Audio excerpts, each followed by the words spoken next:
It might be that your lack of progress isn't due to a lack of knowledge or effort. It's your spaces that are sabotaging you. What do I mean? In today's episode, we are diving into a concept straight from engineering that could help you discover how your environment might be quietly undermining your efforts.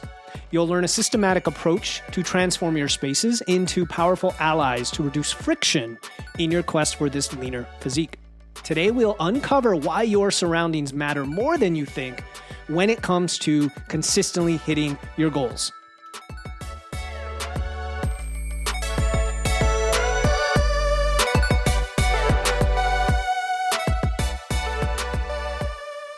Welcome to Wits and Weights, the show that blends evidence and engineering to help you build smart, efficient systems to achieve your dream physique.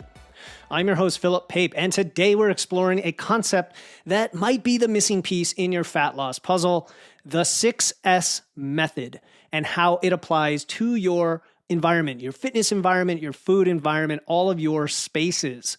You've probably heard me talk about the importance of systems and efficiency. Well, today we're taking that to a whole new level because we're going to break down the 6S method, a principle used in manufacturing and engineering that can be applied to set up your environment for success. And by the end of this episode, you'll understand why your environment could be working against you right now, but how you can flip that around and make it an ally in your journey. So let's dive in. Let's explore how a little bit of this engineering wisdom can transform how you look at things. Let's talk about food for a second. Have you ever wondered why it's so hard to stick to your plan, to stick to, even if you have a meal plan, even if you've thought ahead of it, when there's a big bag of chips sitting right on the table, or why you find it easier to work out or train consistently when your gym clothes are laid out the night before, right? These aren't random. They're prime examples of how your environment shapes your behavior, how you're able to increase or reduce friction, and then ultimately the success that you have when it comes to behavior and habits. And so there's this concept from engineering and manufacturing called the 6S method. It was originally developed to improve efficiency in factories. It was then later applied to offices. And we can take these principles and apply it to any aspect of life. And that's what we're going to do today. And what it is, it's a systematic approach to organizing and optimizing your environment. And the 6 S's, they actually come from Japanese, but they get translated into English to keep the S's, and they stand for sort, set in order, shine, standardize, sustain, and safety. And throughout my engineering career, I've used some variant of this. There's different ones. There's 5S, there's 6S. And for me, it was often in the office. Somebody would come by and they'd say, okay, do you have everything organized so that you can easily find your documents, you know what's in what drawer, things like that. Of course, today, a lot of people work from home. People aren't walking around checking your home office, but the principles still apply. So let's break down the 6 S's, just go through each one and just quickly give you an example of how it might work. The first one is sort. And this is about eliminating things that are unnecessary. This could be physically clearing out things that you just don't want or need, like those tortilla chips or the snacks or the candy or whatever in your pantry, in your drawer, in your fridge. It could be eliminating things from your home gym that you don't use so that you have space for things that you do. And it could even be prioritizing the things that are important to you in your calendar, such as training. If training is number one, that comes first, and you kind of create a list. And then at that bottom of the list, you say, can I eliminate this or can I delegate this if it is not necessary? So there's all different ways to sort things to make our environment more pleasant, more clean, more clear for us to start making progress. Number two is set in order. This involves organizing what's left after you sort.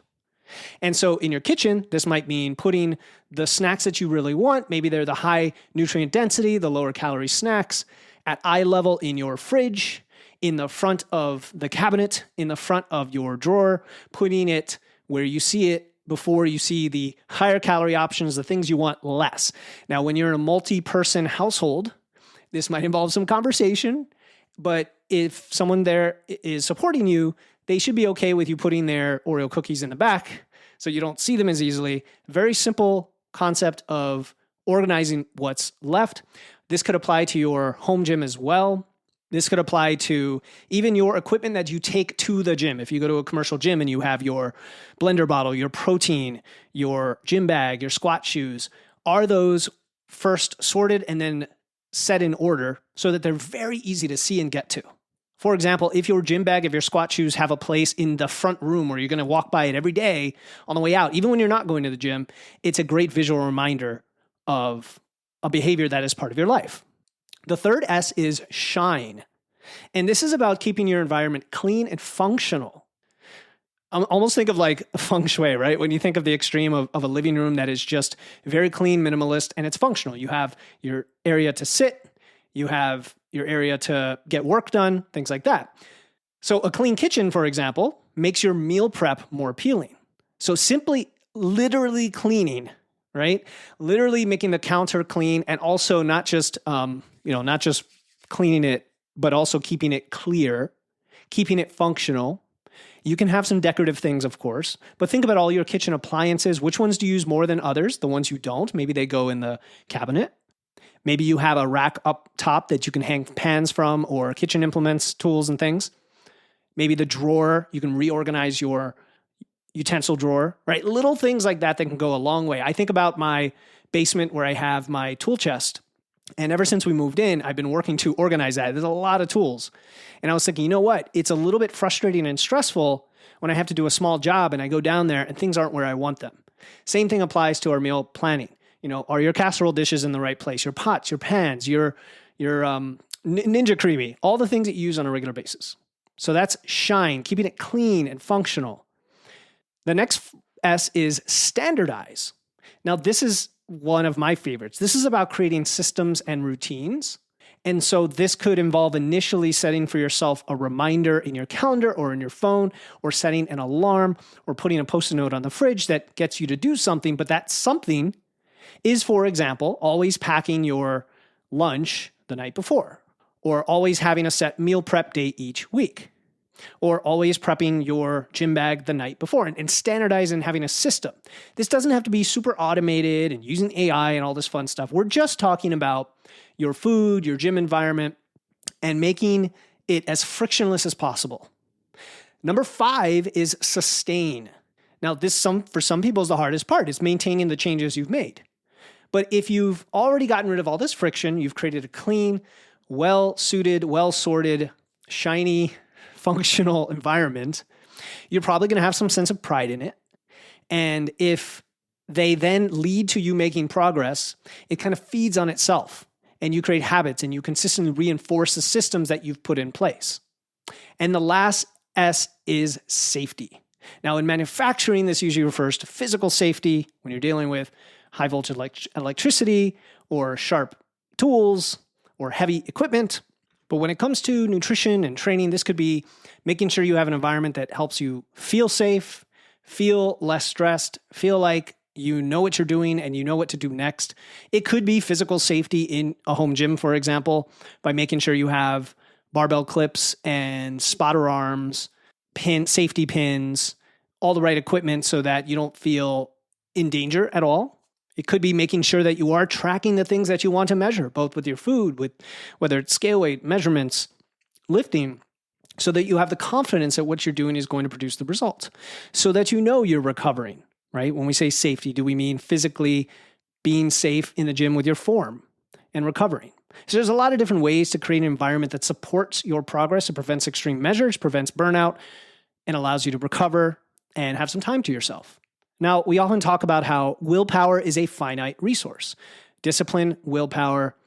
Every time you have to make a decision, whether to eat that donut, whether to go to the gym, you're using up some of that willpower. But when you optimize your environment using the 6S method, you reduce decision fatigue. You reduce the number of decisions you have to make because you've done it in advance. You've set your environment up to have as little friction as possible. It's just like when you make a plan, when you have a meal plan and then you execute. You've already done the work ahead of time when you had the energy to do the work that did not require very much willpower. And then when the time comes, the emotion is out of it and you just execute because you have no choice. The environment is what it is. When your kitchen is stocked with the foods that you want, the lower calorie, higher density, the whole foods, or even the indulgences, but the ones that you want and you have them in the right place where there aren't just random temptations everywhere. Eating well, eating for your goals becomes the path of least resistance.